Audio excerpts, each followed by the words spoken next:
Hello friends, ഞാനിന്ന് ഈ ഒരു ടവൽ കൊണ്ട് കുറച്ച് എക്സസൈസുകൾ ചെയ്യാനായി പോവുകയാണ്.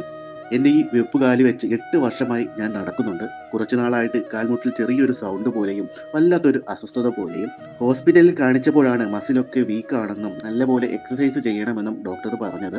ഡോക്ടറാണ് ഈ ഒരു ടവൽ വെച്ചിട്ടുള്ള പരിപാടിയൊക്കെ എനിക്ക് പറഞ്ഞു തന്നത്. എന്നെപ്പോലെ ഡിസേബിൾഡ് ആയിട്ടുള്ള ഒരുപാട് ആൾക്കാരുണ്ട്. അവർക്ക് കൂടി വേണ്ടിയിട്ടാണ് ഞാൻ ഈ ഒരു വീഡിയോ ചെയ്യുന്നത്.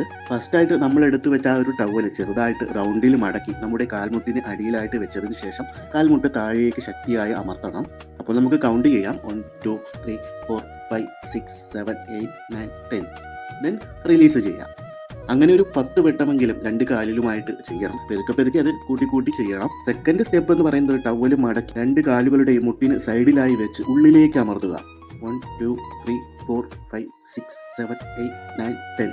Then release. ഈ സ്റ്റെപ്പ് കുറച്ച് ടാസ്ക്കാണ്, എനിക്ക് കുറച്ച് ബുദ്ധിമുട്ടായിട്ട് തോന്നി. എന്നാലും ഒരു 10 വട്ടമെങ്കിലും ചെയ്യണം. നെക്സ്റ്റ് സ്റ്റെപ്പ് ചെയ്യാനായിട്ട് ഒരു പ്രോഡക്റ്റ് ഓൺലൈനിൽ നിന്ന് വാങ്ങിക്കേണ്ടതായിട്ടുണ്ട്. ഞാൻ ഓർഡർ ചെയ്തിട്ടുണ്ട്. അപ്പോൾ ആ ഒരു വീഡിയോ ഉടനെ തന്നെ ഞാൻ ചെയ്യുന്നതായിരിക്കും. ഈ വെപ്പുകാലി വെച്ച് മുന്നോട്ട് എത്ര നാൾ എനിക്ക് നടക്കാൻ കഴിയുമെന്ന് അറിയില്ല. ഇത്രയും നാൾ ഇതുപോലെയെങ്കിലും നടക്കാൻ കഴിഞ്ഞതിൽ ഒരുപാട് സന്തോഷമുണ്ട്. മുന്നോട്ട് നടക്കാൻ നിങ്ങൾ ഓരോരുത്തരുടെയും പ്രാർത്ഥന ഉണ്ടാവണം. വീഡിയോ ഇഷ്ടമായെങ്കിൽ തീർച്ചയായിട്ടും ലൈക്ക് ചെയ്യണം. ഫോളോ ചെയ്യാത്ത കൂട്ടുകാരുണ്ടെങ്കിൽ ഫോളോ കൂടി ചെയ്ത് എന്നെ ഒന്ന് സപ്പോർട്ട് കൂടി ചെയ്തേക്കണം.